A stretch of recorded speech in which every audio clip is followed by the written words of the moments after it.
Bonsoir. Ce soir, c'est Mamie qui raconte l'histoire de Jean-Loup Casse-Cou.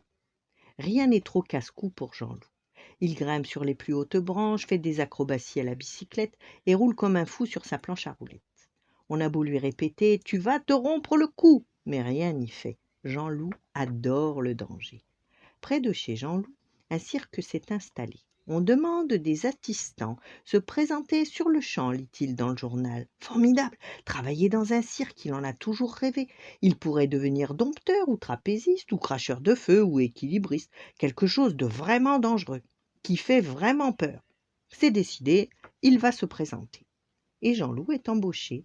« Est-ce que je vais monter sur un trapèze ?» demande-t-il au directeur. « Tu n'aurais pas peur ?»« Pas du tout, promet Jean-Loup. » « Alors tu seras le partenaire des fabuleux frères Fubalev, qui arrivent de Russie. Un numéro vraiment dangereux, surtout pour eux. » Jean-Loup regarde autour de lui. C'est curieux, il ne voit pas de trapèze. Le directeur conduit Jean-Loup sous le chapiteau, plein à craquer de spectateurs. Au premier rang, il voit papa et maman qui mangent des esquimaux. « Il n'y a pas de funambule ?» demande Jean-Loup. « Bien sûr que si » répond le directeur. « Le grand Giumpalini qui arrive d'Italie. On n'a jamais vu un numéro plus difficile et plus casse-cou. » Jean-Loup veut bien le croire, mais quelque chose lui paraît bizarre. Il ne voit pas de fil. On entend un roulement de tambour. Soudain, les projecteurs s'allument.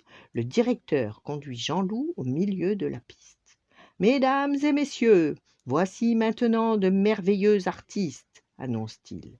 Les fantastiques frères Fubalev, rois du trapèze volant. Applaudissez-les, ils sont formidables. » Mais Jean-Loup ne voit qu'une boîte posée sur une table. « Mais qu'est-ce que je fais maintenant ?» demande Jean-Loup au directeur. « Tire le rideau si tu n'as pas peur et assiste les Fubalev dans leur numéro fantastique. » Cette fois, Jean-Loup voit des trapèzes, un tremplin et un fil de funambule, mais sur une piste si minuscule qu'elle pourrait tenir dans sa main.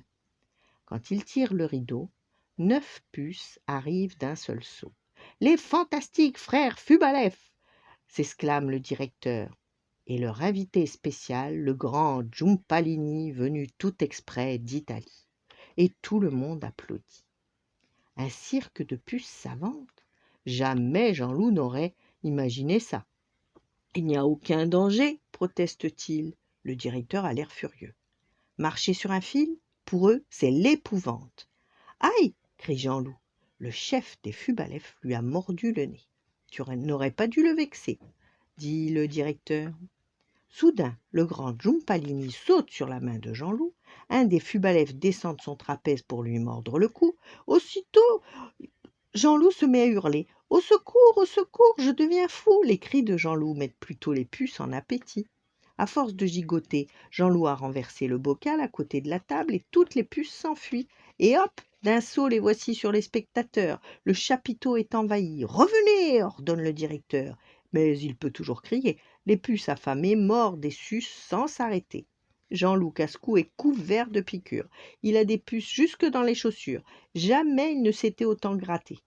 Le cirque, quel dangereux métier, trop risqué, même pour lui.